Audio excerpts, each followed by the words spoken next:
안녕하세요. 그 유명한 말 있잖아요. 상관관계는 인과관계가 아니다. 사실 우리 주변에 그런 예시가 정말 많죠.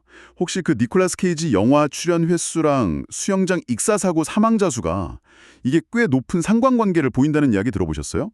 좀 황당하죠.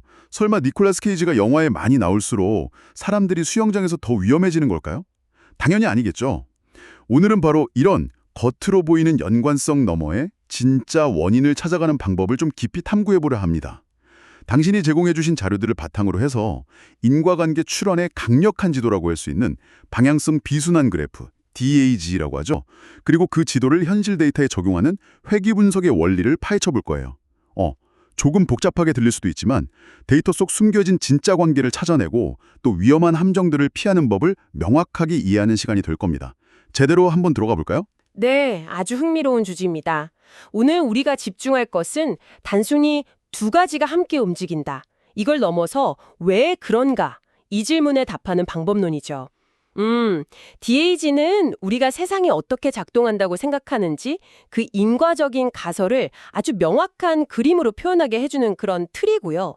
그리고 회귀 분석은 그 가설이 데이터랑 얼마나 잘 들어맞는지 확인하는 도구 중 하나라고 볼 수 있습니다. 오늘 이 두 가지를 잘 연결해서 살펴보면 당신이 정보를 받아들이고 해석할 때 훨씬 더 날카롭고 비판적인 시각을 갖게 될 거라고 생각합니다. 뭐랄까, 겉보기 관계에 속지 않는 눈을 기르는 거죠. 좋습니다. 그럼 먼저 DAG, 방향성 비순환 그래프가 도대체 뭔지 기본부터 확실히 짚고 가죠. 이름이 좀 어려워 보이긴 하는데 사실 간단한 그림이에요. 그쵸? 동그라미, 노드라고 하는 게 변수를 나타내고 화살표, 엣지라고 하는 게 한 변수가 다른 변수의 원인이 된다는 방향성을 보여주는 거죠. 네, 맞습니다. 그리고 비순환이라는 건 그 화살표를 따라갔을 때 다시 출발점으로 돌아오는 그런 순환고리가 없다는 뜻이고요. 뭐 A가 B의 원인이고 B가 C의 원인인데 갑자기 C가 다시 A의 원인이 되고 이런 일은 없다는 거죠. 그렇죠. 원인이 결과를 낳는데 그 결과가 다시 원인의 원인이 될 수는 없으니까요. 아주 기본적인 가정입니다. 네. 근데 여기서 정말 중요한 포인트는 DAG가 단순히 데이터에서 발견된 상관관계를 그냥 그리는 게 아니라는 점이에요. DAG는 우리가 세상이 아마 이렇게 작동할 거야 라고 가정하는 인과적인 구조를 나타내는 일종의 이론적인 모형입니다. 그래서 통계만 보고 뚝딱 그릴 수 있는 게 아니고요. 그 분야에 대한 지식이나 상식 아니면 기존 연구들 이런 것들이 다 동원되어야 제대로 된 DAG를 그릴 수 있습니다. 그게 핵심이군요. 우리의 가정을 시각화하는 도구다. 네, 앞서 이야기 나눈 그 니콜라스 케이지 예시로 다시 돌아가 볼까요? 영화 출연 횟수 X랑 익사사고 Y 사이에 직접 화살표를 그리는 건 좀 이상하잖아요. 대신에 계절, 특히 여름이라는 변수를 생각해서 Z에서 X로 그리고 Z에서 Y로 가는 화살표를 그리는 DAG, ZX, ZY가 훨씬 설득력이 있죠. 그러네요. 여름에는 블록버스터 영화도 많이 나오고 수영장도 많이 가니까 사고도 늘어나고 Z가 공통 원인이 되는 거군요. 맞습니다. X와 Y는 그 Z라는 공통 원인 때문에 그냥 관련 있어 보일 뿐이지 직접적인 인과관계는 없는 거죠. 이처럼 어떤 DAG를 그리느냐가 이후 분석의 방향하고 결론을 완전히 좌우합니다. 잘못된 지도는 당연히 엉뚱한 곳으로 데려가겠죠? 그렇군요. DAG가 우리의 가정을 담는 그릇이라는 점 정말 중요하네요. 자, 그럼 이제 이 DAG 안에서 자주 나타나는 세 가지 핵심적인 구조 패턴을 살펴볼 시간입니다. 바로 포크, 체인, 그리고 콜라이더인데요. 이 세 가지 패턴을 이해하는 것이 언제 어떤 변수를 분석에 포함시켜야, 즉 통제해야 진짜 인과 효과를 볼 수 있고 또 언제 포함시키면 오히려 결과를 왜곡하는지를 아는 핵심 열쇠라고 할 수 있겠습니다. 먼저 포크부터 시작해 볼까요? 이건 어떤 구조인가요? 포크는 말 그대로 그 외 갈림길처럼 생긴 구조입니다. 하나의 변수 Z가 다른 두 변수 X하고 Y 모두의 원인이 되는 경우죠. 화살표가 Z에서 나와서 X랑 Y로 각각 뻗어나갑니다. Z, Z, Y 이렇게요. 이 구조가 바로 교란이 발생하는 대표적인 상황입니다. 교란이요? 네. Z가 X하고 Y 모두에 영향을 주니까 X랑 Y 사이에 직접적인 인과관계가 없어도 마치 관련이 있는 것처럼 보이게 만들 수가 있어요. 아, 그럼 아까 니콜라스 케이지 예시에서 여름이 바로 이 교란 변수 Z 역할을 딱 하는 거군요. 자료에 나온 다른 예를 들어보면 교육 수준이 소득 X하고 어휘력 점수 Y 모두에 영향을 미치는 경우도 생각해 볼 수 있겠네요. 네, 좋은 예시입니다. 교육을 많이 받을수록 소득도 높아지는 경향이 있고 어휘력도 좋아질 수 있겠죠. 근데 이때 교육 수준 Z라는 공통 원인을 싹 무시하고 소득 X랑 어휘력 Y만 보면 그냥 소득 높은 사람이 어휘력도 높은 것처럼 보일 수 있다는 거잖아요. 그렇죠. 근데 그게 정말 소득 자체가 어휘력의 원인이어서 그런 건지 아니면 둘 다 그냥 교육 수준이라는 공통 원인의 결과일 뿐인지 이걸 구분해야 한다는 거죠.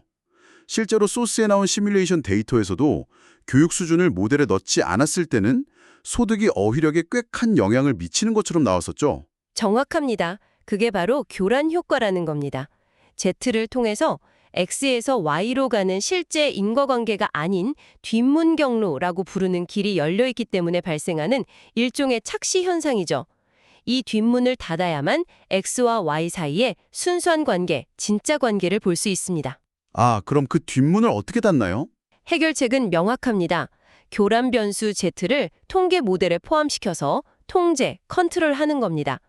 모델에 Z를 넣으면 분석 과정에서 Z의 영향력을 수학적으로 고려하게 되고요.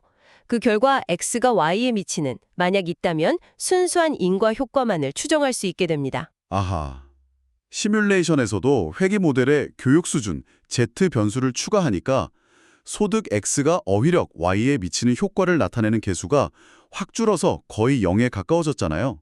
즉, 교육 수준을 통제하고 나니까 소득과 어휘력 사이에 직접적인 관계는 거의 없었다. 이게 드러난 거죠. 오케이, 그럼 포크 구조에서는 교란 변수를 통제해서 뒷문을 닫는 게 핵심이군요. 알겠습니다. 그럼 두 번째 패턴인 체인은 어떤가요? 이건 이름처럼 변수들이 줄줄이 이렇게 연결된 모습일 것 같은데요. 네, 맞아요. 체인은 X가 Z를 거쳐서 Y에 영향을 미치는 구조입니다. X, Z, Y 이런 식이죠. 마치 도미노처럼 X가 Z를 넘어뜨리고 그 Z가 다시 Y를 넘어뜨리는 그런 그림을 상상하시면 됩니다. 예를 들어서 건강한 식단이 X가 장내 미생물 환경 Z를 개선시키고 그렇게 개선된 장내 미생물 환경이 다시 기분을 좋게 만드는 경우 이런 걸 생각해 볼 수 있습니다. 여기서 식단 X는 장내 미생물 Z라는 중간 매개체를 통해서 기분 Y에 간접적으로 영향을 미치는 거죠. 그렇군요. 그럼 이 경우에는 중간에 있는 Z를 통제해야 하는 건가요? 포크랑 비슷하게요? 아, 여기가 바로 포크하고 체인의 중요한 차이점입니다. 체인 구조에서 매개 변수 Z를 통제할지 말지는 당신이 무엇을 알고 싶은지에 따라 달라집니다. 아, 목적에 따라 다르다. 네, 만약 X가 Y에 미치는 총효과, 그러니까 직접적이든 간접적이든 모든 경로를 통한 전체 영향을 알고 싶다면 중간 매개 변수 Z를 통제해서는 안 됩니다. 예를 들어 식단 개선이 장내 미생물을 통해서 기분에 미치는 모든 영향을 다 합쳐서 보고 싶다면 Z를 빼고 X만으로 Y를 예측하는 모델, 그러니까 Y는 X 모델을 사용해야 합니다. 그래야 X에서 Z를 거쳐 Y로 가는 효과까지 모두 포함된 X의 전체 영향력을 볼 수 있죠. 소스 시뮬레이션에서도 보면 X 식단이 Z 미생물에 미치는 효과가 2.5고 Z가 Y 기분에 미치는 효과가 2였는데 Z를 통제하지 않은 모델 Y는 X에서 X의 개수가 이 둘을 곱한 값인 5에 아주 가깝게 나왔었거든요. 이게 총효과죠. 흥미롭네요. 그럼 반대로 X가 Z를 거치지 않고 Y에 직접적으로 미치는 영향만 보고 싶을 때는 어떻게 해야 하죠? 예를 들어 식단 자체가 장내 미생물과는 별개로 기분에 직접 영향을 주는 경로도 있는지 궁금하다면요. 바로 그럴 때 매개 변수 Z를 통제해야 합니다. 회귀 모델의 X하고 Z를 모두 포함시키는 거죠. Y 콜 X 플러스 Z 이렇게요. 이렇게 하면 모델이 Z의 영향을 먼저 고려하게 되니까 X의 개수는 Z를 통한 간접 경로 효과가 제외된 X에서 Y로 가는 직접적인 경로의 효과만을 나타내게 됩니다. 만약 이 모델에서 X의 개수가 거의 0에 가깝다면 X가 Y에 미치는 직접적인 경로는 없거나 매우 작다 이렇게 해석할 수 있는 거죠. 소스 시뮬레이션에서는 사실 직접 경로가 없도록 설계를 했기 때문에 y 콜 x 플러스 g 모델에서 x의 계수가 거의 0에 가깝게 나왔습니다. 근데 현실에서는 직접 경로랑 간접 경로가 모두 존재할 수도 있죠. 예를 들어 카페인 섭취 X 같은 경우에요. 수면의 질 G를 끌어들여서 생산성 Y를 낮추는 간접 효과 X2G2Y도 있지만 카페인 자체가 각성 효과를 통해서 단기적으로 생산성 Y를 높이는 직접 효과 X2Y도 있을 수 있잖아요. 이때 Z를 통제하면 직접 효과만 보게 되고 통제하지 않으면 총 효과, 즉 직접 효과와 간접 효과를 합친 걸 보게 되는 겁니다. 알겠습니다. 체인 구조는 진짜 목적에 따라 통제 여부를 결정해야 하는 거군요. 총효과냐, 직접 효과냐. 자, 그럼 이제 마지막 세 번째 패턴, 콜라이더로 넘어가 보겠습니다. 이건 이름부터 뭔가 좀 충돌한다는 느낌인데요. 어떤 구조죠? 콜라이더는 도커하고는 방향이 정반대입니다. 2개 이상의 독립적인 원인 변수 X하고 Y가 하나의 공통된 결과 변수 Z에 함께 영향을 미치는 구조예요. X조 Z, Y 이렇게요. 화살표들이 Z에서 만나서 충돌하는 콤와이드처럼 보이죠. 예를 들어서 학생의 뛰어난 재능 X하고 엄청난 노력 Y가 둘 다 명문대 합격 Z이라는 결과에 영향을 미치는 경우를 상상해 볼 수 있습니다. 근데 여기서 아주 중요하고 어떻게 보면 직관에 좀 반하는 문제가 발생합니다. 어떤 문제죠? 원래대로라면 재능 X하고 노력 Y는 서로 독립적일 수 있잖아요. 재능이 뛰어나다고 꼭 노력을 많이 하거나 적게 하는 건 아니라고 가정하면요. 그런데 공통 결과인 Z, 즉 명문대 합격 여부를 기준으로 데이터를 잘라서 보거나 아니면 Z를 통계 모델에서 통제 변수로 넣어버리면 갑자기 X와 Y 사이에 없던 연관성, 주로 부정적인 연관성이 생겨난다는 겁니다. 네, 원래 관계 없던 것들 사이에 관계가 생긴다고요. 그것도 통제를 했는데 말이죠. 포크랑 완전 반대네요. 왜 그런 이상한 현상이 발생하는 거죠? 이게 바로 콜라이더 편향 또는 내생적 선택 편향이라고 불리는 아주 교묘한 함정입니다. 소스 시뮬레이션을 보면 더 명확해져요. 전체 대학 지원자를 대상으로 했을 때는 과외 활동 X 점수하고 시험 성적 점수와 사이에 아무런 상관관계가 없었어요. 상관계수 거의 0이었죠. 그런데 합격한 학생들 Z 이퀄 1만 따로 뽑아서 분석했더니 갑자기 X하고 Y 사이에 뚜렷한 음의 상관관계가 나타났습니다. 마찬가지로 전체 데이터를 사용하더라도 회귀 모델의 합격 여부, Z를 통제 변수로 넣어버리면 예를 들어 Y 이퀄 X 플러스 Z 또는 X 이퀄 Y 플러스 Z 이런 식으로요. X와 Y 사이의 관계를 나타내는 개수가 0이 아닌 음수값을 보이게 됩니다. 와, 정말 신기하네요. 그냥 합격자들만 봤을 뿐인데 왜 없던 관계가 생길까요? 한번 생각해보죠. 명문대에 합격 Z한 학생들만 모아놓고 본다고 가정해봅시다. 이 그룹 안에서는 시험 성적 Y가 아주 높지 않아도 뛰어난 과외활동 X 덕분에 합격한 학생이 있을 수 있겠죠? 반대로 과외활동 X는 좀 평범하지만 시험 성적 Y가 월등히 높아서 합격한 학생도 있을 거고요. 즉, 합격이라는 결과를 이미 만족시킨 그 집단 내에서는 둘 중 하나가 좀 부족하면 다른 하나라도 뛰어나야 한다는 식의 그런 관계가 형성되는 거죠. 아, 마치 시소처럼요. 한쪽이 낮으면 다른 쪽이 높아야 균형이 맞는? 네, 약간 그런 느낌입니다. 그래서 실제로는 두 능력이 독립적인데도 합격자라는 특정 집단만 놓고 보면 마치 음의 상관관계가 있는 것처럼 보이게 되는 거예요. 쟤는 성적은 별론데 과외 활동으로 합격했나 보네? 이런 생각이 반영되는 거죠. 여기서 핵심 교훈은 이겁니다. 인과관계를 제대로 추론하고 싶다면 콜라이더 변수 Z는 절대로 통제해서는 안 된다. 절대 안 된다. 네. 이게 연구 설계할 때 선택 편향, 셀렉션 바이어스라는 이름으로 자주 등장하는데요. 예를 들어서 특정 병원에 입원한 환자들만 대상으로 연구하거나 어떤 프로그램에 참여한 사람들만 설문조사하는 경우 그 입원 여부나 참여 여부 자체가 콜라이더 역할을 해서 예상치 못한 가짜 연관성을 만들어낼 수 있습니다. 아주 조심해야 돼요.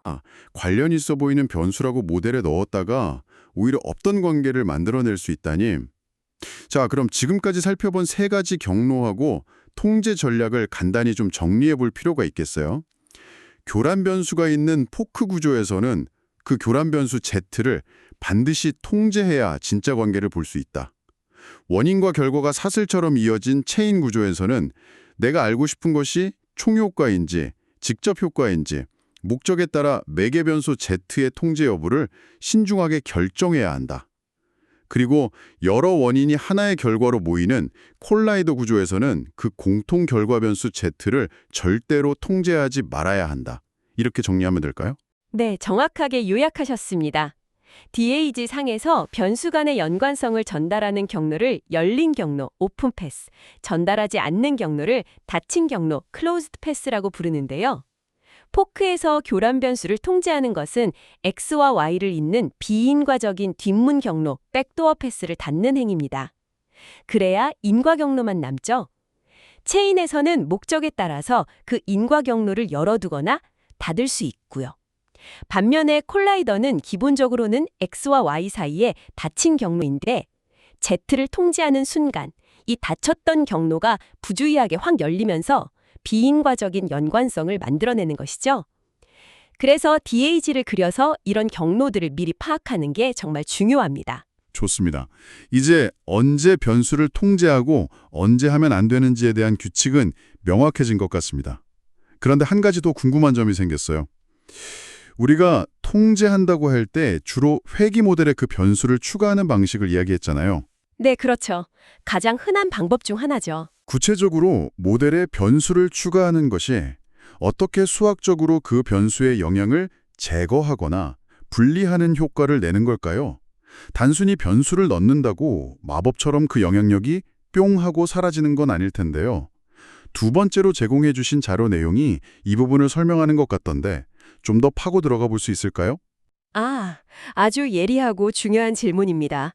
실제로 많은 사람들이 회귀 분석을 쓰면서도 이 부분을 명확히 이해하지 못하는 경우가 많죠. 다중회귀 분석에서 특정 예측 변수, 예를 들어 X1의 회귀 개수가 의미하는 말은요. X1하고 결과 변수 Y 사이의 단순한 관계, 상관계수 같은 게 아니에요.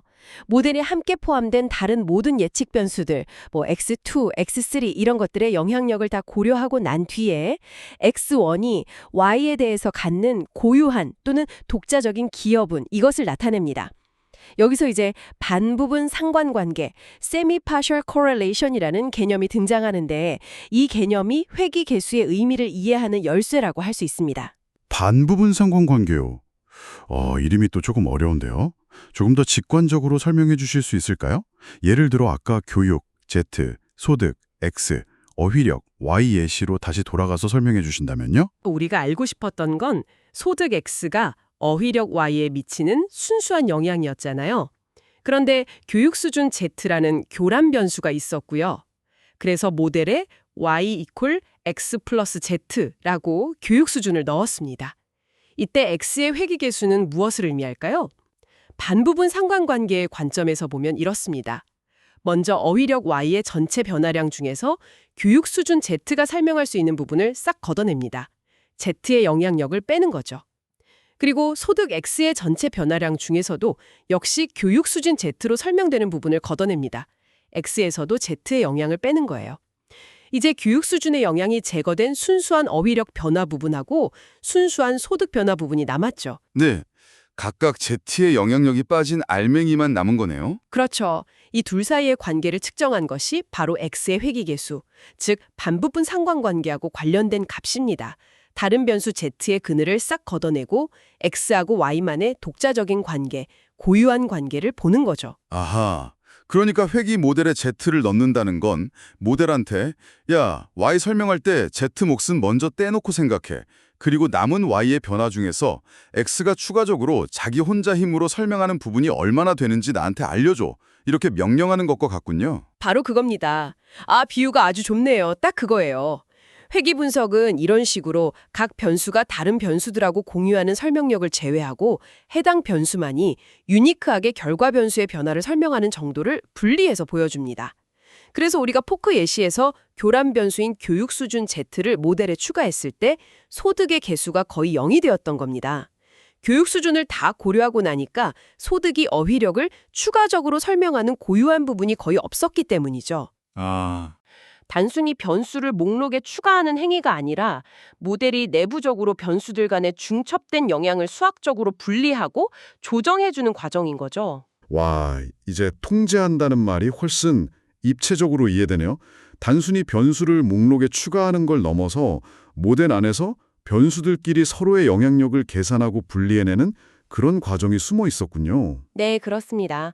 물론 이 과정이 아주 깔끔하게 작동하려면 모델이 올바르게 설정되었다는 몇 가지 가정들, 예를 들어 변수 간 관계가 선형적이라든지 하는 것들이 필요하지만 기본적인 원리는 그렇습니다. 그래서 단순히 상관관계만 보는 것보다 다중회귀 분석이 인과관계 추론에 훨씬 더 유용한 도구가 될 수 있는 것이죠. 물론 변수를 통제하는 방법이 회귀 분석만 있는 건 아니에요. 뭐 매칭이라든지 층화, 스트래티피케이션 같은 다른 방법들도 있지만 회계 분석이 널리 쓰이는 이유 중 하나가 바로 여러 변수의 영향을 동시에 고려하면서 각 변수의 고유한 효과를 추정해주는 그 편리함 때문입니다. 오늘 정말 흥미로운 여정이었습니다. 이 상관관계의 함정을 피하고 진짜 원인을 찾기 위해서 DAG라는 지도를 그리는 법을 배우고 그리고 그 지도 위에서 포크, 체인, 콜라이더라는 핵심 지형을 구별하고 각각에 맞는 통제 전략을 세우는 법을 배웠습니다. 교란 변수는 잡고 통제, 콜라이더는 피하고 매개 변수는 목적에 맞게 다뤄야 한다. 이거군요. 네, 핵심이죠. 그리고 회귀 분석에서 통제가 실제로 어떻게 작동하는지, 변수들의 고유한 기여분을 분리해내는 그 반부분 상관관계 개념까지 파고들었네요. 이제 뭐 니콜라스 케이지 예시 같은 엉뚱한 결론이나 콜라이더 편행 같은 숨겨진 함정에 빠질 위험을 훨씬 줄일 수 있을 것 같습니다. 맞습니다. 오늘 나눈 이야기의 핵심은 결국 생각하는 분석의 중요성이라고 할 수 있습니다. 데이터를 분석할 때 단순히 어떤 변수를 넣고 뺄지 기계적으로 결정하는 게 아니라 우리가 가진 이론과 지식, 즉 DAG를 바탕으로 해서 왜 특정 변수를 통제해야 하는지 혹은 왜 통제하지 말아야 하는지를 명확히 이해하고 판단해야 한다는 것이죠. 교란 변수를 통제해서 뒷문을 닫고 매개 변수는 질문에 맞게 다루고 또 콜라이드 통제라는 함정을 피하는 것. 이것이 데이터 너머의 진실에 더 가까이 다가가는 길입니다. 당신이 앞으로 세상을 이해하고 정보를 분석하는데 오늘 우리가 탐구한 내용들이 좀 든든한 나침반이 되기를 바랍니다. 마지막으로 당신이 더 깊이 생각해 볼 만한 질문을 하나 던지면서 마무리하겠습니다. 우리는 오늘 관찰된, 즉 측정 가능한 변수들을 모델에 넣어서 통제하는 방법을 주로 이야기했습니다. 그런데 만약에요, 우리가 놓치고 있는 측정하지 못한 중요한 교란 변수가 있다면 어떻게 될까요? 예를 들어서 교육 수준 말고도 소득과 어휘력 모두에 영향을 미치는 타고난 지능 같은 요인이 있는데 우리가 그걸 측정하지 못했다면 이렇게 관찰되지 않은 변수들은 우리가 그린 DAG와 분석 결과를 어떻게 복잡하게 만들 수 있을까요? 그리고 그런 상황에서는 어떤 다른 전략들을 생각해 볼 수 있을까요? 이 질문은 오늘 배운 내용을 바탕으로 인과 추론의 더 깊은 세계로 나아가는 흥미로운 출발점이 될 것입니다.